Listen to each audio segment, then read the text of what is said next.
Dobrý. Dobrý. Dve kofoly poprosím. Európsky parlament zvyšuje rozpočet únie. Jeho poslanci vyzvali členské štáty, ktoré chcú zmraziť rozpočet na roky 2014 až 2020, aby spresnili, ktoré prioritné politiky sú ochotné obetovať v dôsledku krátenia financií. Ak majú byť dokončené všetky odsúhlasené ciele Európskej únie, je podľa europoslancov naopak potrebné navýšenie rozpočtu o minimálne 5%. Páni europoslanci, zase chcú navýšenie peňazí, našich peňazí. Zas pôjde všetko do Bruselu úradníkom. To je celá Európska únia. Maroško, vypni to a dones radšej ešte jedno. Počúbačko, vieš ty vôbec, čo sú európske peniaze, koľko ich je a na čo sa používajú? Napríklad túto nový chodník pre toho krčmo alebo škola. Myslíš, že by na to tvoja dedina mala peniaze? Tú tabuľku s európskou vlajkou si asi nevšimol, však na budúce bude lepšie, keď sa nad tým zamyslíš, kým začneš kritizovať.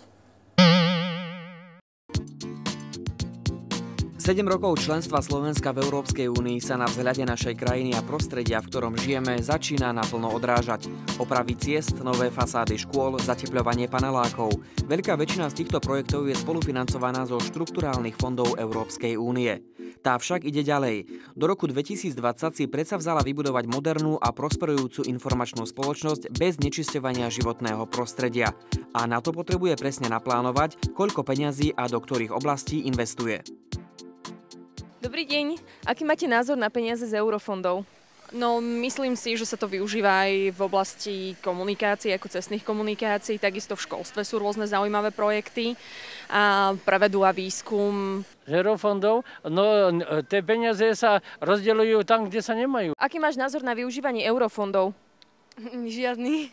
Eurofondov, no tak ja by som bol rád, keby sa to využívalo hlavne do športov a na školy, lebo fakt je to zlé. Európsky rozpočet, alebo odborne povedané dlhodobý finančný výhľad, sa pre kontinuitu plánuje vždy na 7 rokov.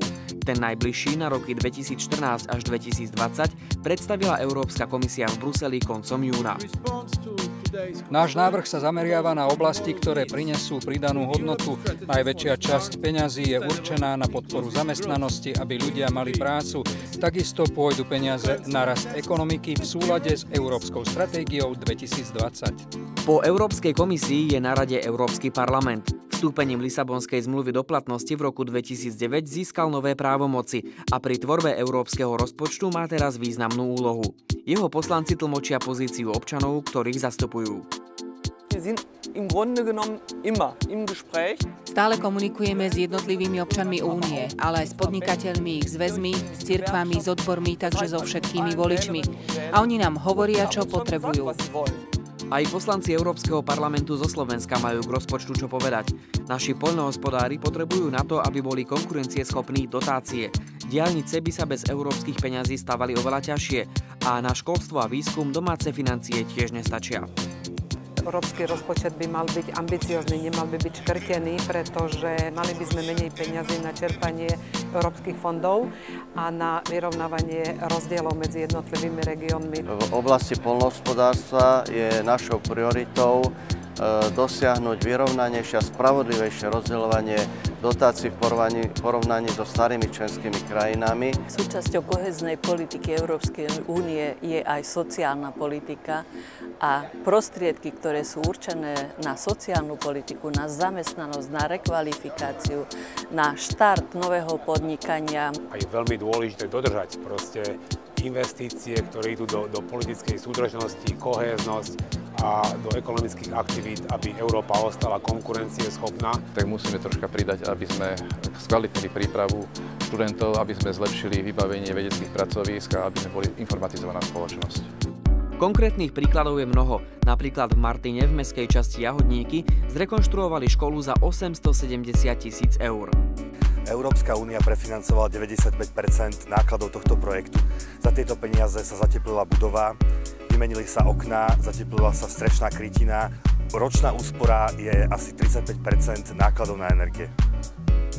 Kombinácia funkcií europoslanca a župana mi najviac umožňuje ovplyvňovať pravidlá hry pre čerpanie z európskych fondov. Z tohto pohľadu vidím jednoznačne, že potrebujeme väčšie kompetencie.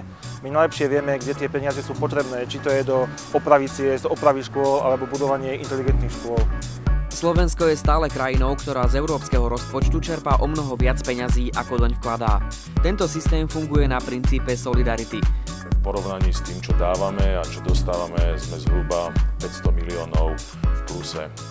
Treba úprimne povedať, že staré členské krajiny, ktoré sú tzv. Čistými placami, prestávajú byť s takýmto systémom spokojné.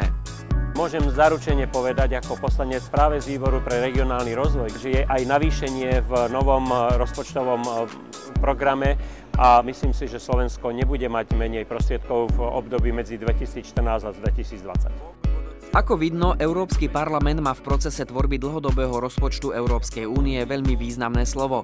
Zohľadňuje názory a potreby občanov, ale aj podnikateľov jednotlivých krajín, ktorých poslanci v Bruseli a v Štrasburgu zastupujú. Tak ako? Už vieš, na čo sú tie európske peniaze? Asi máte pravdu. Poďte si ku mne sadnúť. Maroško, tí dve kofoly sú na mňa.